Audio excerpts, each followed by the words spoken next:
Welcome back. In the last class, we were discussing the speculative philosophy as we found it in classical Greece. We found considerable foundations of scientific thought laid out in that period, leading to what we might call modernity these days.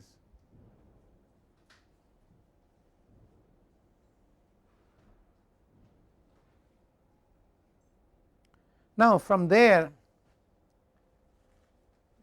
to the modern, we are talking of in time chronologically a movement from around the 5th century BC to something like 16th century AD. So, we are talking about 2100 years. This 2100 years is a period during which very little seemed to have happened by way of scientific speculative thinking. There was a lot of theology as Christianity set up roots, constituted itself into church and later churches. There was a lot of theology. There was a lot of mystical thinking too among certain monastic orders in Christianity, but there was very little flowering of scientific thinking as you found in the times of Pythagoras and 100 years or so after him. So, we shall walk through this 1600 years or 2000 years actually, we shall walk through this 2000 year period in today's sessions and lead ourselves on to modernity. What happened to Greece towards the end of the 5th century and then afterwards BC? We know that the period from around 550 to around 410 BC was a truly productive golden period, not only in Greece of that time, but also in the very history of Europe. We saw bits and pieces of this as far as we could in terms of mystical philosophical thinking and speculative philosophical thinking too in the last couple of classes. But all of this ends in the 3rd century BC dramatically, and then comes a big interregnum from around 3rd century BC to about 5th century AD, and after that from the 6th century AD the whole of Europe seems to go into a period of big darkness. It is called the Dark Age till about the 13th century AD.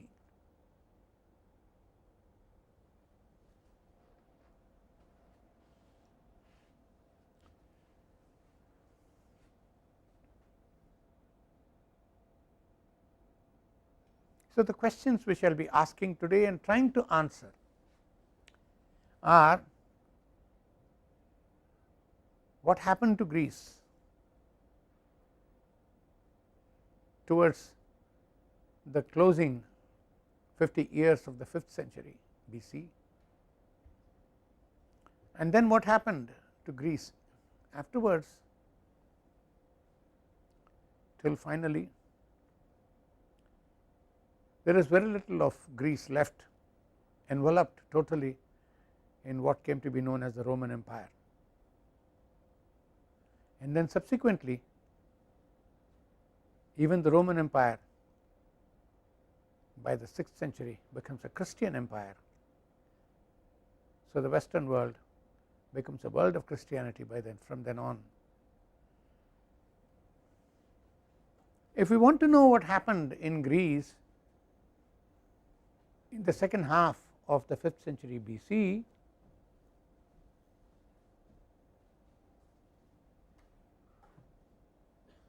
we have to start earlier on.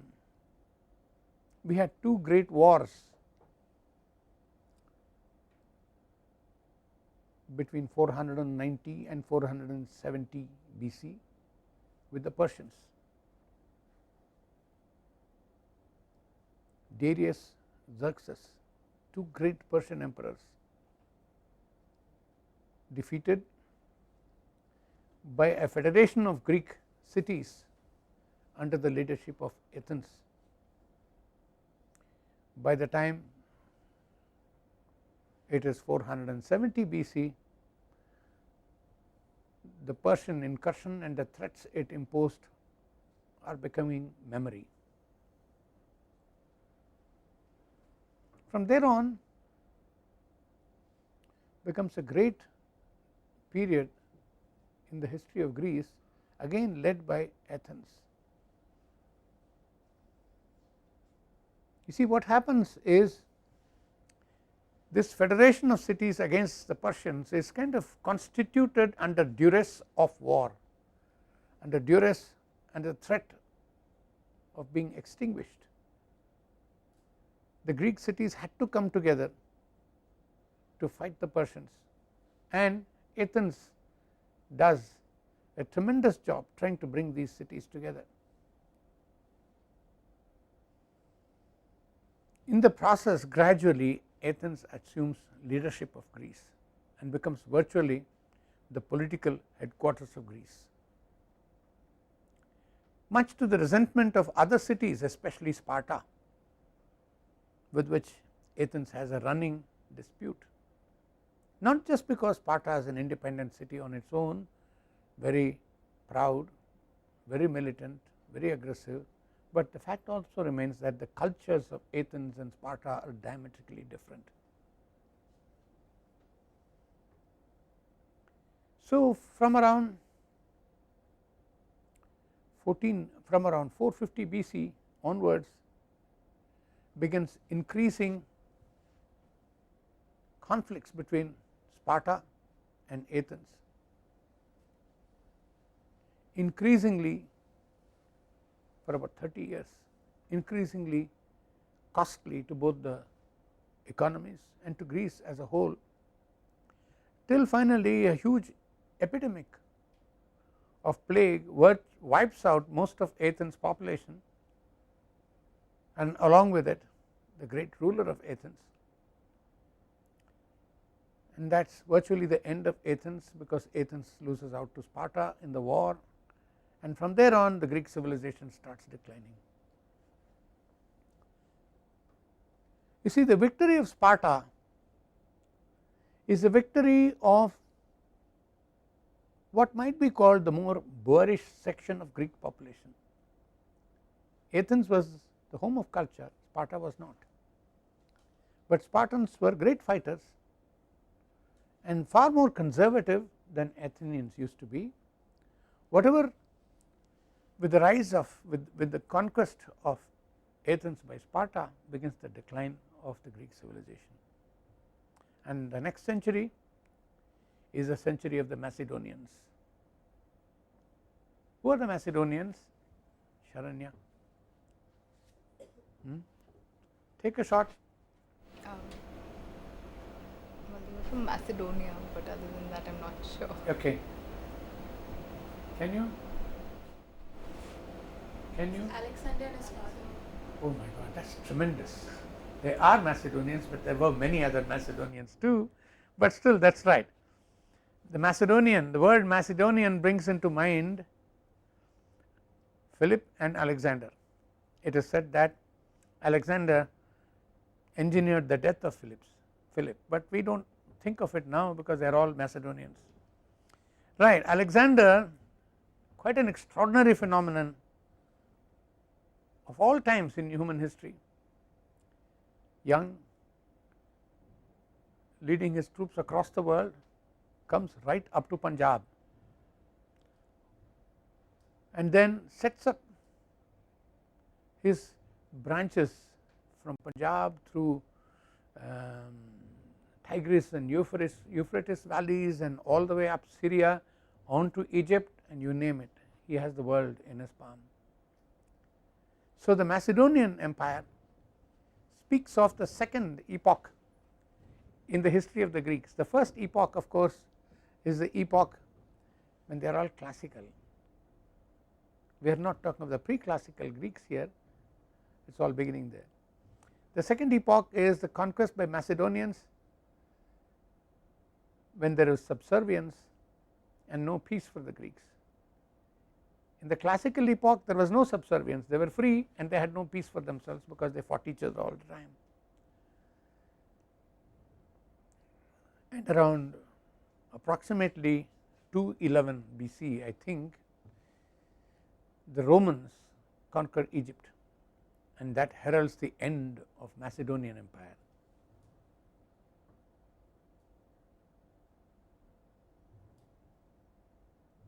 Where did Rome come from?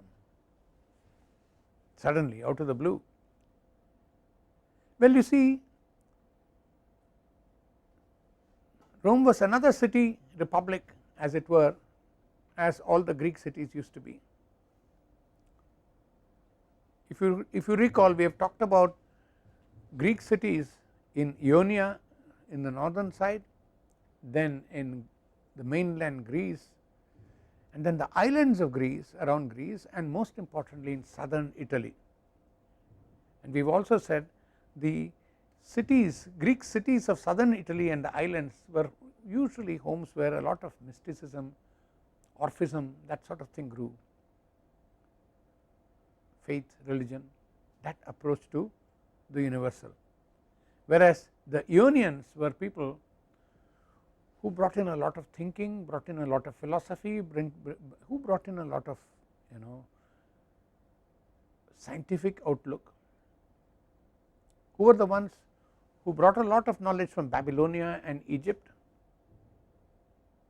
onto Greece. Now, in the period when Roman annexation takes over, the third period of the Greek history, you had complete conquest of Greeks, no political independence, total subservience and no peace. In other words, it is an extension of the Macedonian rule, but on a permanent basis, because by this time the remnants of the great Greek civilization are vanishing. Now, the Roman Empire, as I said, grew out of the growth of the city state of Rome, gradually into eminence and leadership as Athens had in the 5th century.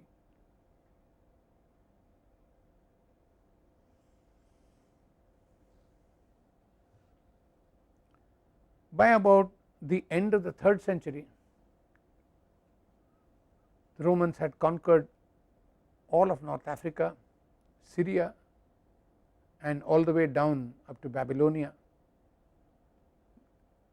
the estuaries of Tigris and Euphrates. They had conquered all of France as it is known today. They had conquered a large part of Great Britain.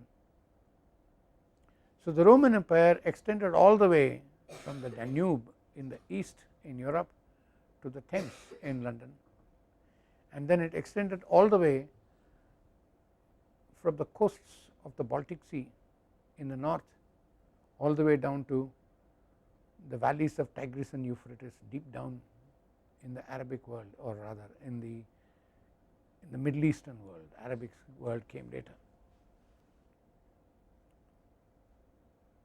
Roman Empire too had its nemesis, and its nemesis was largely its own growth. See, at its peak, the political leadership in Rome had created provincial governments across the empire, which had considerable autonomy, which had considerable sets of obligations and rights vis-a-vis Rome, an excellent system of law, and an outstanding army, and more importantly, a tremendous capacity for public works. road making, bridges, all of which were responsible for the rapid movement of the Roman army and the legionaries across Europe. It is this expansion which gradually led to the demise. On the one hand, as more and more wars were fought, the cost of fighting more and more wars had to be distributed more and more across the provinces. So, the provinces had to bear the fiscal burden of the war increasingly. At one point, the burden of the war became so intense that prefects of townships where the Romans ruled used to flee, because the penalty for not collecting enough taxes and paying it to Rome was severe. So, the law was made that prefects should not run away, they should stay in the townships. So, gradually the magnificent orderliness of Roman legal system, political and bureaucratic system became more and more and more repressive. About this time, the army suddenly realizes that it is the most powerful institution in the whole of Roman Empire.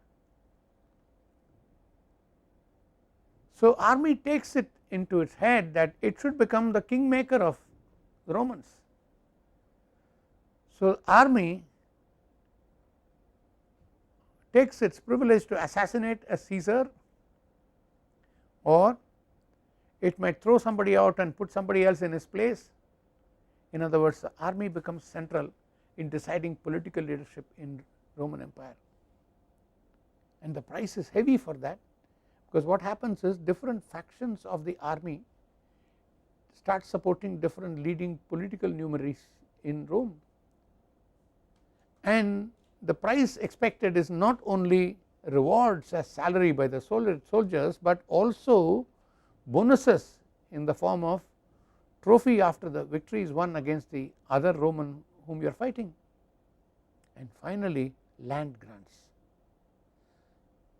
The victorious soldiers who fought for the winning person who became the king of Rome or the ruler of Romans demanded and acquired grants of land. So, a new breed of aristocracy was growing in Roman Empire, and this is a very destructive process, because what one general could do with his troops, another general could. What one aspiring politician could do, another could. So, the resources for these came from agriculture, from the whatever manufacture that existed, in short from economic activities. More and more of resources were taxed away from productive economic activity onto the wastefulness of war, and more importantly onto the incredible corruption that grew out of it, of some kind of warlordship which the generals and the troops had. So, this goes on for quite a while, till about 200-300 years, till about 250 years I think after Christ, when a Caesar called Augustus comes into power, and there is a period of great peace, after which of course things start deteriorating slowly. But by this time, as this deterioration occurs, there is yet another force which is operating in Europe, which has started operating actually around 150 years after Christ, which is the hordes from the east called the Huns. They are pressing in on Eastern Europe, they are coming in waves and pressing in on Eastern Europe. And who is in Eastern Europe? People known as the Barbarian Tribes, the Vandals, the Goths, the Ostrogoths, the Visigoths, the Franks. These people are under pressure from the east, and they start moving in onto the Roman Empire, exerting their pressure. So, eventually the Roman Empire comes under threat from the raiding arms of various groups of so called barbarians. By this time too, the great empire has split into two, the Eastern and Western Empire. The Western Empire located in Rome and the Eastern Empire located in Byzantium, which today is known as Istanbul, but in those days became known as Constantinople after the great emperor Constantine, who was a great Eastern Empire leader. It is the Eastern Empire which becomes officially Christian first. King Constantine makes Christianity the official religion of the Roman state, at least of the eastern wing, and the reason is very clear. One, a miracle is promised to him in a war, and if the miracle happens, he should get into the Christian faith. It is said that the miracle happened and Constantine became a Christian, but most important, more than 2/3 of the army of Constantine were already Christians. So, in order to be a popular leader, he had to make the nation a Christian nation. So, by the time of Constantine, Christianity became the official religion of the Roman Empire, as I said, originally in the eastern half and later on in the western half in Rome. While that is the case, the fact that Rome was a kind of a cultural headquarters of the Christians became evident long before, because both Saint Paul and Saint Peter had attained their martyrdom in Rome, and therefore Rome was sanctified, and at least 300 years of repression and harassment of Christians happened in Rome. You have heard of the catacombs of Rome, where large number of Christian believers used to hide from persecution, and the persecution, as we have seen earlier, was quite intensive. So, eventually when the leadership of Christian religious group happened to find a center, it was naturally Rome, and it became the headquarters of the Christian world, ruled by the Christian ruler called Pope. The Pope became the head, the ecclesiastic head of Europe by that time. Well, then the Vandals, the Goths, the Visigoths, the Ostrogoths, they attack and raid the Roman Empire. By 14, I think the year 461, if I am not mistaken, is the year when at last the Goths sacked the city of Rome. With that, the victory of the barbarians is more or less taken for granted. Does this mean that the Roman Empire became a barbarian empire, or does it mean barbarians replaced Rome forever? No, it is a trade off. For nearly 100-150 years, the Goths and Ostrogoths and Franks and people are pressing in on the Roman Empire and making inroads, taking territory, and most important, in the process becoming Christians. So, eventually the political victory of the Goths in the sack of Rome, and eventually the victory of the Lombards in the capture of the cities in the north of the Italian peninsula, all this is merely institutionalization of a new era in that part of the world. What is happening in this new era is that the erstwhile barbarian has become politically supreme, militarily supreme, at least in the western part of the Roman Empire. The eastern part is still holding on with Constantinople as its headquarters, but the western part is seemingly taken over by the barbarians.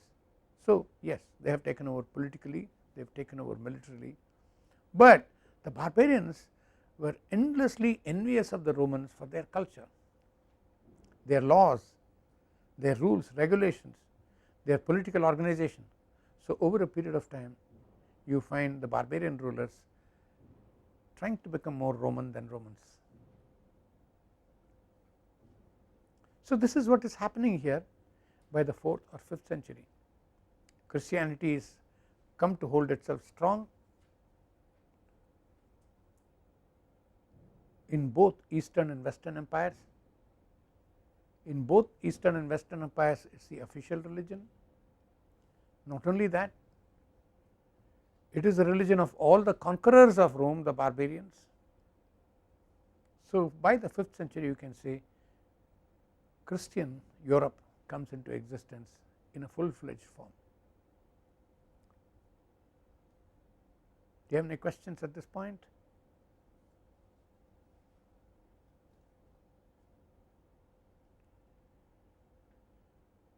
Okay, you do not have questions, I will ask you a question. Have you heard of Saint Ambrose? Have you heard of Saint Augustine? Tell me about Saint Augustine. Aditi. Oh, okay. Yeah, if you look at Western philosophy and Greek, the classification of Greek philosophy, the medieval philosophy is associated with Saint Augustine and some more Christian-based teachings. Very true. Very true. Very true. And what did you have to say? Saint Augustine and Thomas Aquinas. Much later, Thomas Aquinas. They were scholastic. No. Saint Augustine was pre-scholastic, and Saint Thomas Aquinas was kind of end of scholastics. Between them is almost a period of 900 years. Saint Augustine spelled the end of one era of Christianity, where it is known as the 4 great doctors of Christianity came into existence: Saint Jerome, Saint Augustine, Saint Ambrose, and then Pope Gregory the Great. Their preoccupations are entirely theological. You do not have the Greek type of philosophical speculation which is already rejected and thrown out as pagan philosophy. What has to be taken from the pagans has been taken from Plato. By the time people like Saint Augustine are writing, a little bit of substantial bit of Plato is absorbed into Christian theology. More importantly, the idea of the martyrdom of the religious leader which you find in the Orphism cult, this becomes translated into the martyrdom of Jesus Christ in Christianity. There is a continuum of belief systems out there which ends up with the martyrdom of Jesus Christ. But other than all these things, Saint Jerome, Saint Augustine, Saint Ambrose, these are great figures in the history of the church, probably very great figures at that time in the Western world. Their work was entirely theological. There was no scientific work. In fact, all knowledge by that time became the monopoly of the ecclesiastical institutions, church and its organizations, and all non-ecclesiastic learning was discouraged, including Saint Ambrose was very strongly against non-ecclesiastic learning. In other words, learning should be done by church and only through the church. So already the ground was set for a long period of hibernation in faith. So, from the 6th century begins a long period in philosophic terms till the 16th century, or at least the 15th century, when Europe seems to go to sleep and a long hibernation. Oftentimes the period from the 5th century on to the 12th century specifically is known as the Dark Ages. There is some activity in the 12th century when the Pope suddenly realizes that he must build more political capital for himself, and he institutes a series of activities called Crusades, which is basically, on the face of it, attempts to recover the Holy Grail from the Muslim hands in Jerusalem, but it is different ways in which the popes try to consolidate their own political power across Europe.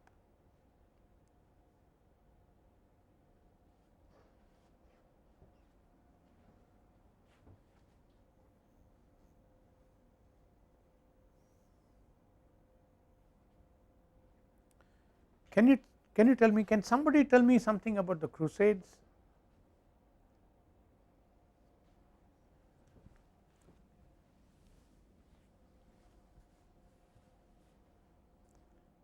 Has somebody read an old and probably out of fashion English writer called Sir Walter Scott? No?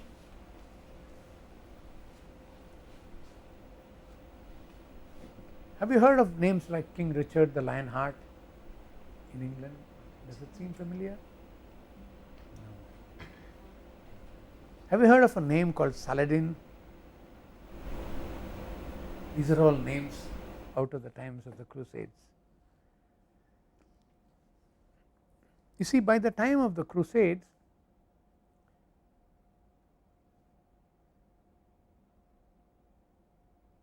there is a division of the church which is virtually an armed division of the church. They are knights. They used to be known as Knights Templars. These were people who had sort of dedicated themselves to celibacy, dedicated themselves to righteous living by the Christian standards, and to fight martially for Christianity wherever such a fighting was needed. So, they were the knights in the errand of God, as opposed to knights who were in the errand of kings. So, Knights Templars, they became the central focus around which the Crusades began. Different parts, there were several Crusades, first, second, third and fourth Crusade, over a period of 150, 180 years.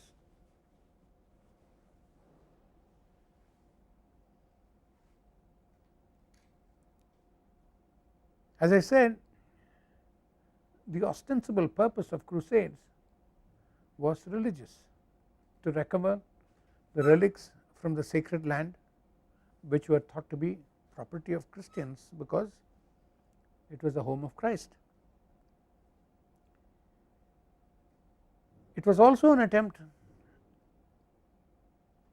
at a kind of a global militarism.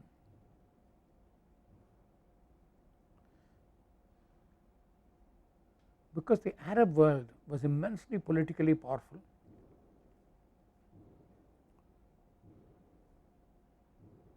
by the time the Crusades came,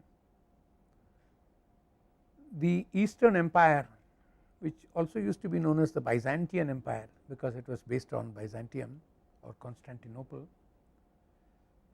was tottering. The Western Empire had already become non-Roman but Christian. The Eastern Empire was tottering,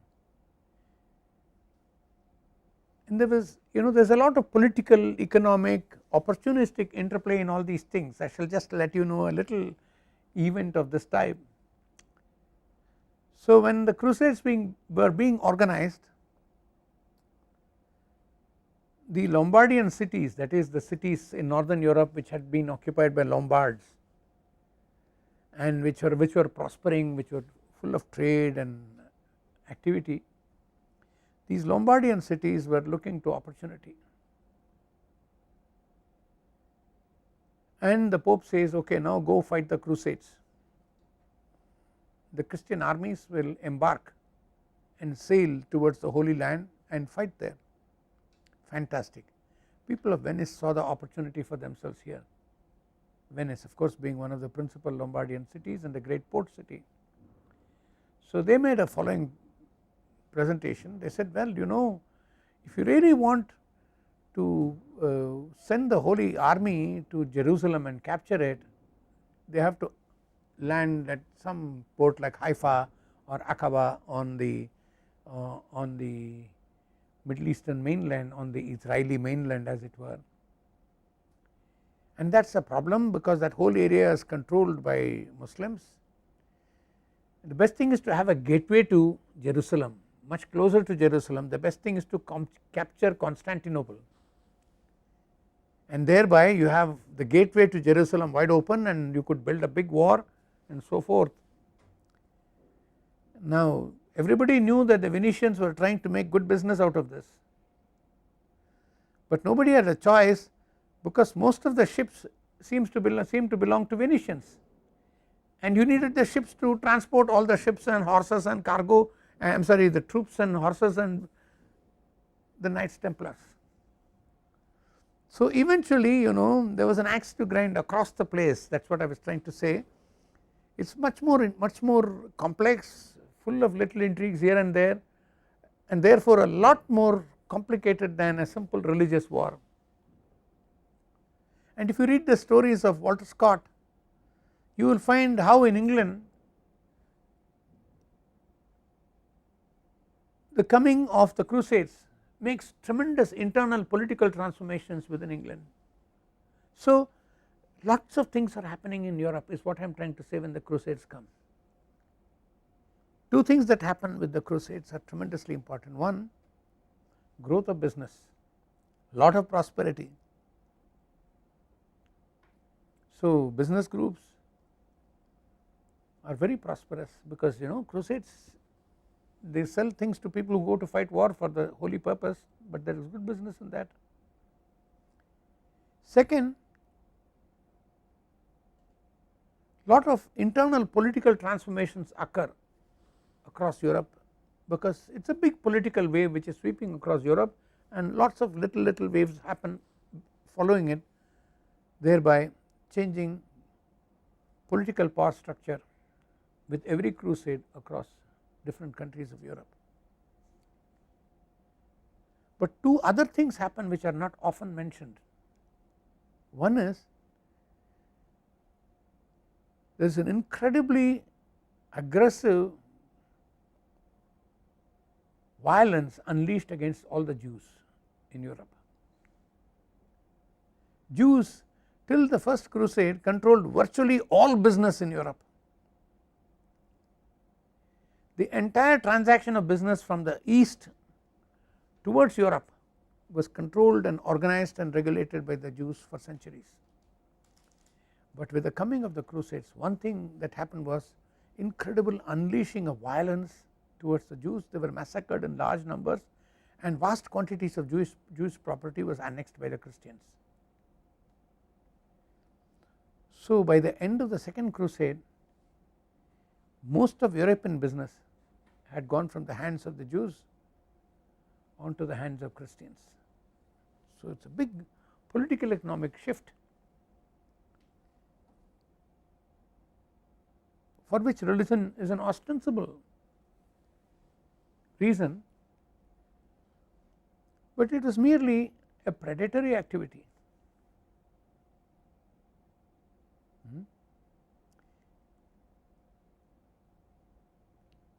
We will take a little aside at this point, because time and time again religion has cropped up in the world involving vast passions, vast violence, and more importantly enormous economic loss. And every time it has happened, there is always a little opportunism somewhere which uses religion as a proxy. What happened in the Crusades is one thing that you see. In 1939 there was a man who fought against the world from Germany, whose entire ideology was that the Jews are the enemy of the world, we should destroy them, they are controlling us, they are killing us, you should wipe them out, and then do what? Take their wealth, take their resources. So here it was done not in the name of Christianity, but in the name of National Socialism. So you see, ideology once again comes in as a proxy for opportunism. So where did the resources of the Jews go to? The resources of the Jews went to the existing Christian German business, the Krupps and you name it, the Benzes and so on and so forth. I am not saying that there need be a value judgment in this matter, but I am saying certainly that the Crusades is a clear illustration to us that there is a long history of opportunism, of political maneuvering and economic pragmatism, all of them underlying major ideological disputes. The Crusades is one example, that is an aside. Equally important, this was one first phase of growth in European economy at the time of Crusades, because not only is business happening because a war is being fought, but because precisely of that there is a lot of going and coming in trade, especially the Lombard cities are making hay, they are really growing during this period. 12th 13th century they grew very fast, and therefore the break happens along with the Crusades out of the Dark Ages. Almost unwillingly Europe breaks out of a long period of slumber into something positive, something aggressive, something economically purposive.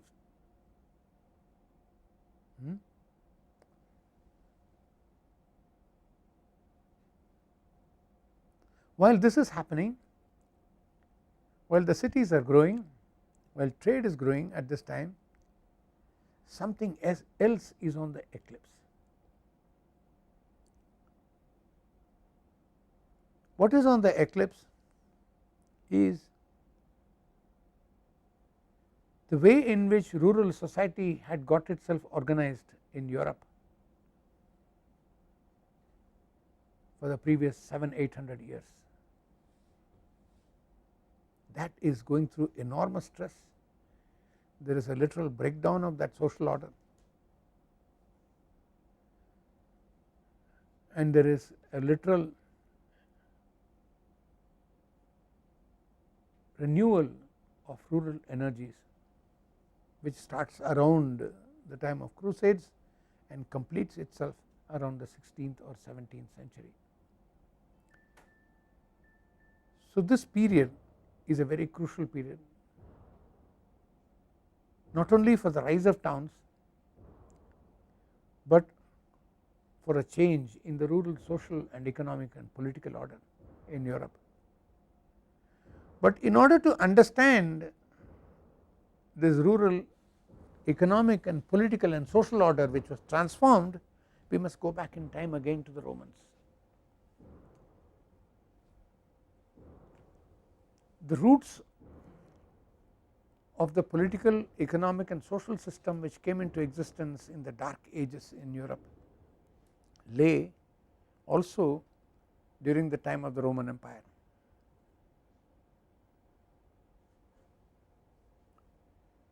If you remember, I was telling you that the great involvement of the army in king making in the Roman Empire became tremendously expensive, and the expenses came out of the taxpayer, and the taxpayer was not sitting mainly in Rome, but he was sitting in the rural areas. So by that time the face of rural Roman Empire had also changed. There was enormous wealth coming in, enormous prosperity coming in with victory after victory, conquest after conquest, empire growing, and the money mostly went into the hands of the nobility in Rome, and basically nobility of the empire. Formally the Roman Empire was politically organized in a kind of a democracy. There was representation for the common man in political power, but the affairs of the state were run by the Senate, which was almost totally controlled by the aristocracy. So with these triumphs and victories and prosperity coming into Rome, it is the aristocracy that grew bigger and bigger and stronger, and when eventually the price had to be paid for king making, for paying the army to fight other people's wars, it is the aristocracy which had to pay. So in number of cases landlords were trying to go away from their estates because it was becoming too expensive. You can't maintain an estate paying so much for the armies and the government taxing you all the time. So came the first of the regulations of that time. If you remember, already I told you that the prefects of towns were banned from leaving the town. Then the next, the landlords were prohibited from leaving their estates, or more importantly the workers, the farmers and the peasants who had become, you see what happened was, with the growth of the power of the aristocrats, all small farm holdings were integrated and taken over by the aristocrats, and agriculture in those parts turned from small peasant agriculture to big estate agriculture, which was controlled by aristocrats. So the peasants became the workers, and these workers were banned from shifting from their location by these new regulations, because if there are no workers, there is no agriculture. If there is no agriculture, there is no revenue for the government. So here comes a regulation very quietly, which was to affect all of Europe in the centuries to come, a regulation which bans the mobility, free mobility of rural labor force from one area to another, which means this labor force cannot anymore offer itself even for wages to anybody that it wanted to offer. It was tied to land. You are in this estate, you belong in this estate, this is where you stay. So here comes a tradition which lasted centuries, a tradition where labor was locked up in the estate, could not offer itself, offer its labor power for sale anywhere in the market. This goes back, as I said, to the days of the political anarchy in Roman Empire. We will take a break at this point and then resume, I guess, after the break. Now you have any questions? We have a minute or so.